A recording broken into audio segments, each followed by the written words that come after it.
each of which leads to a different land in Boletaria. There are also many NPCs here who are a key part of the storytelling experience.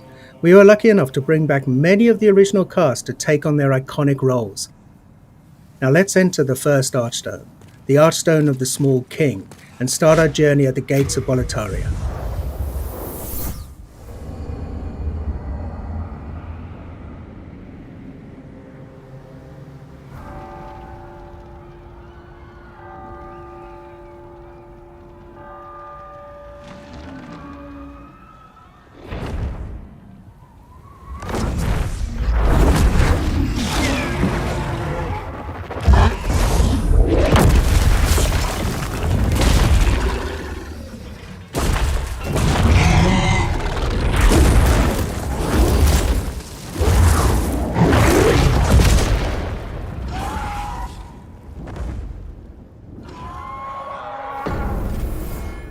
Now, the real Demon Souls begins.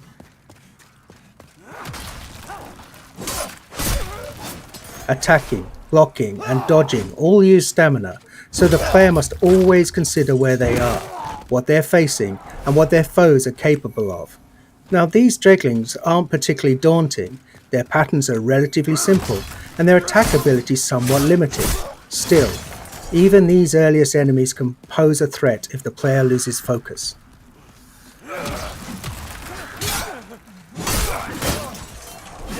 For those who played Demon Souls on PlayStation 3, you'll notice enemies behave exactly as you remember.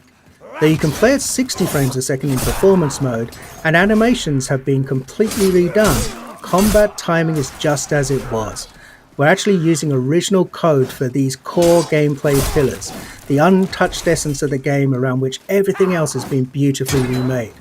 It's a modern engine driving this white-knuckle combat experience where the slightest error could mean your death.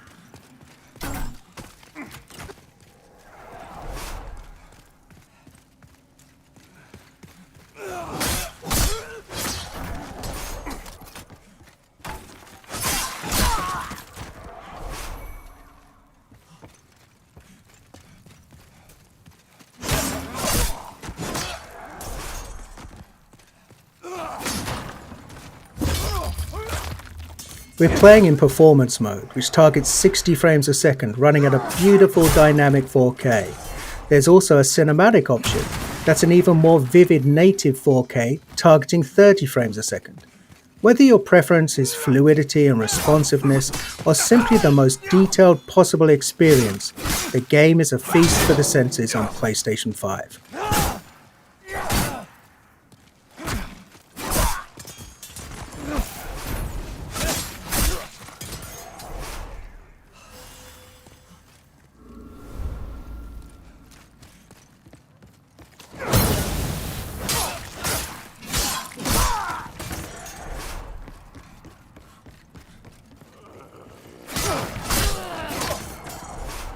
We've added thousands upon thousands of new sound effects to take advantage of the PlayStation 5's impressive Tempest 3D audio.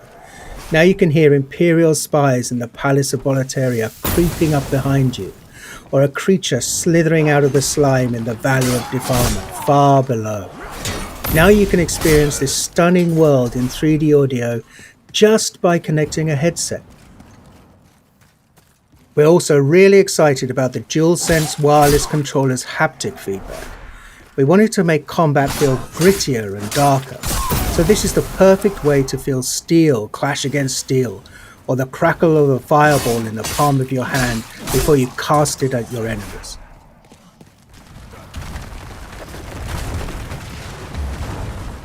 We've left the open air of Boletaria and descended into the lair of the Flame Lurker, deep within Stonefang Mines.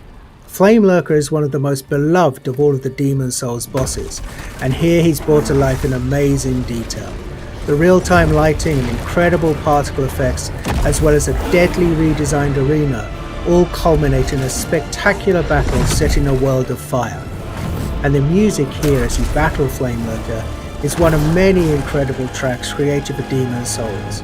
On PlayStation 5, we've rearranged and fully reorchestrated Shinsuke Kida's breathtaking score with 120 world-class musicians performing at the legendary Air Studios in London.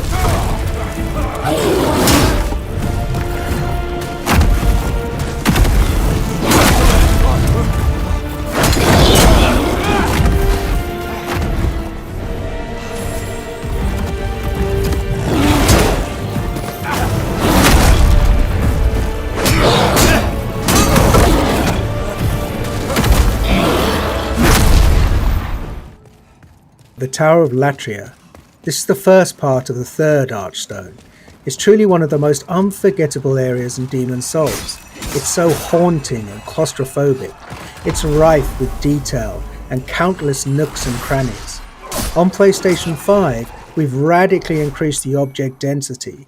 The stage is absolutely littered with rubble, broken vases, and abandoned clutter.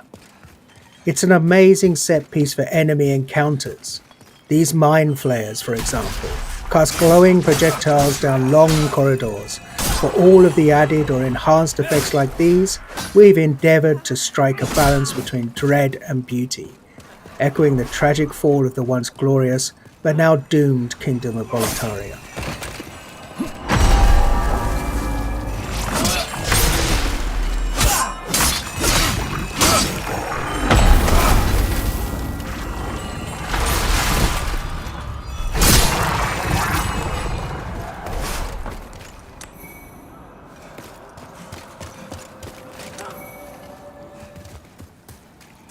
Moving on to the rain-soaked Shrine of Storms. Each class in Demon's Souls has a radically different feel. Knights in their armour are tough, but a bit clumsy when dodging an attack. The Thief, on the other hand, is quick and sure of foot, but requires finesse to inflict a killing blow.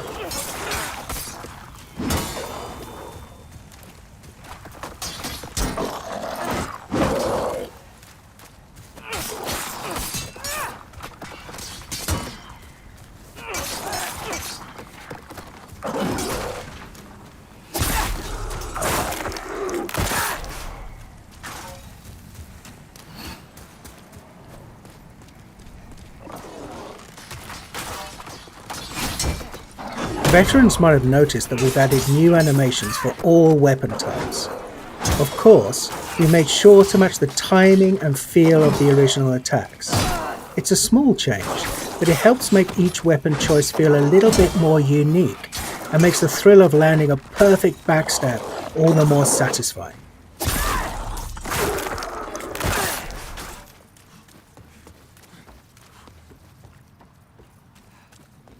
Anyone who played Demon's Souls on PlayStation 3 knows that the Valley of Defilement is one of the most challenging, demanding levels in the game. We're so excited for those players to revisit this gloomy, arresting swamp, now with performance mode at a targeted 60 frames per second. This area was a particular challenge because we wanted to preserve the occasionally disorientating, almost maze-like nature of the stage while building on the mythos of Boletaria. After all, this is a place of outcasts and the unwanted. We wanted the valley to feel much more alive with the PlayStation 5 remake, and it gave us a rare chance to revisit a truly iconic level in gaming history.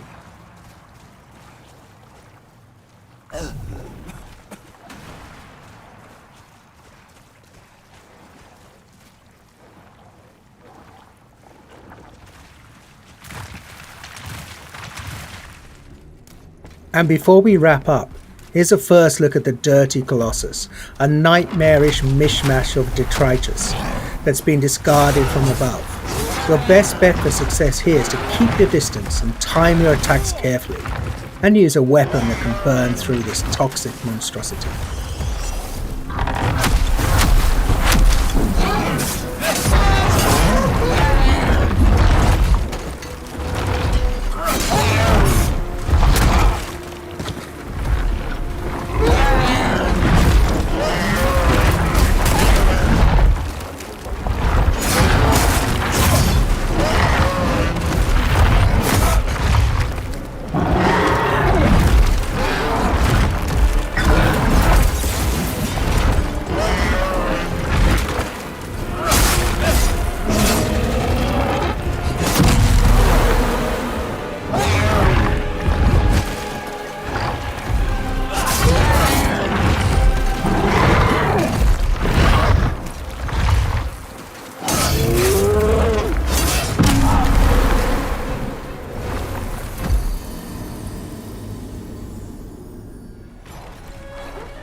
You've just gotten a taste of what's awaiting you this November. Demon's Souls is one of the most celebrated gems in PlayStation history. It defined a new genre of action RPGs, focused on tactical combat, environmental storytelling, groundbreaking synchronous and asynchronous multiplayer elements, and an emphasis on trusting the player to learn, master, and ultimately to triumph. SIE Worldwide Studios and Bluepoint Games are honoured to be able to remake this classic for those who hold it dear, and for a whole new generation of gamers to discover. Thank you for watching. プレイステーション